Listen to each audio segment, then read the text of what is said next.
Pinagpalang araw sa inyo mga brother and sister.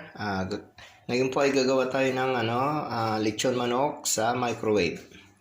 Tara, samahan niyo ako guys. Ito binaligtad ko na yan guys. Nilagyan lang natin ang asin, paminta bago pinakuluan guys sa tubig. And guys, umusok-usok pa guys. Ngayon ilalagay natin siya sa microwave guys. Samahan niyo ako guys, tara. Ayan na po guys. Ilagay ko na sa oven guys. Sara na po natin guys. 10 minutes lang guys. Okay na yun guys. Ayan na po siya guys.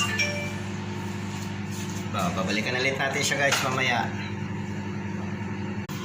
Ayan guys. Malapit na siya matapos guys.